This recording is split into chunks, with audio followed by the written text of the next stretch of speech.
سیدنا مولانا محمد البانی وسلم الصلاۃ والسلام علیہ یا رسول اللہ یا حبیب اللہ یا نبی اللہ صلی اللہ تعالی علیہ وسلم۔ حضرات وقت کی قلت کو مد نظر رکھتے ہوئے 5 سے 10 منٹ کی گفتگو میں آپ تمامی حضرات کے لیے روبرو آیا۔ میں نے کلام مقدسہ کی ایک مشہور و معروف آیت کریمہ کی تلاوت کا شرف حاصل کیا، جس میں اللہ پاک ارشاد فرماتا ہے الا ان اولیاء اللہ لا خوف علیہم ولا هم یحزنون۔ خبردار، ہوشیار، میرے ولیوں کو، میرے چاہنے والے کو، میرے منتخب بندوں کو نہ کوئی خوف ہے نہ کوئی حزن و ملال ہے۔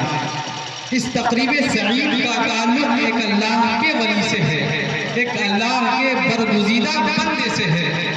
اسی اولیاء کی جماعت کے متعلق، ان ولیوں کی جماعت کے متعلق، انہی طبقہ کے متعلق اللہ تعالیٰ فرماتا ہے کہ میرے ان بندوں کو نہ کوئی خوف ہے نہ کوئی حزن و ملال۔ ایک پوائنٹ کی بات میں آپ کے سامنے عرض کروں، اللہ پاک کلام مقدسہ کی اس آیت کے اندر دو لفظ کو، دو حرف کو لا کر بڑی شدت کے ساتھ اپنی بات کو واضح کر رہا ہے۔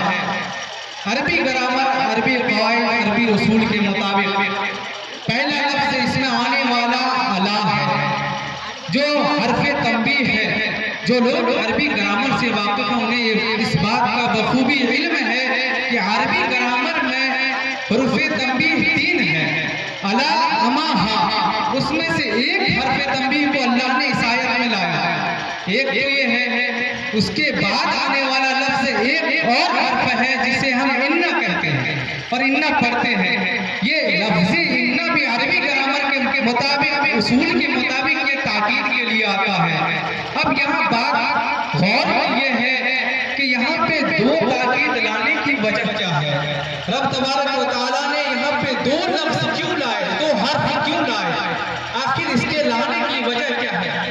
آپ جب غور کریں گے نا اس آیت پہ تو آپ کو تفاسیر کی کتاب کا مطالعہ کرنا ہوگا۔ جب آپ تفسیر پڑھیں گے نا تو بات سمجھ میں آئے گی آخر اس میں 2 حرف اللہ تعالیٰ نے تاکید و تنبیہ کے کیوں لائے۔ تو اس کی وضاحت کے لیے آپ تفسیر نعیمی کو اٹھائیے۔